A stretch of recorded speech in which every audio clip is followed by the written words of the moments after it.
An extremely rich and generous man made a bad investment and lost everything he acquired in life. Creditors came and took his house, cars and other properties. The man became penniless and found himself on the streets without shelter, food and clothing. Prior to this, the man had reached out to friends, colleagues and family, many of whom he had rendered assistance at one time or the other, but none was willing to help except one who only offered a paltry sum of money. One day, while roaming the streets, he was accosted by a thief who took his wallet containing some meager change and his ID card. As time went by, the thief, while on another mission, was knocked down and killed by a hit-and-run driver.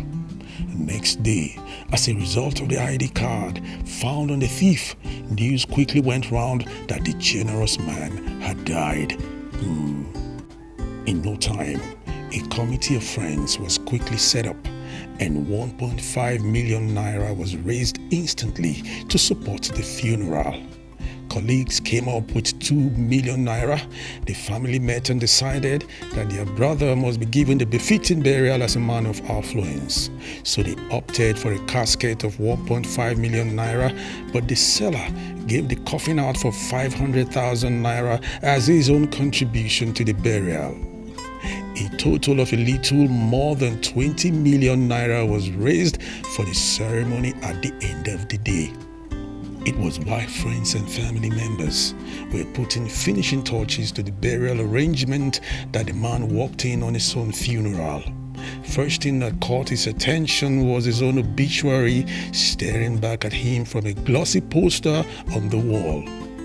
He stared in shock at family and friends who had turned down his call for assistance. The man was still staring in disbelief when suddenly all eyes turned to the intruder. Immediately, pandemonium broke out as people ran in different directions believing they had seen a ghost.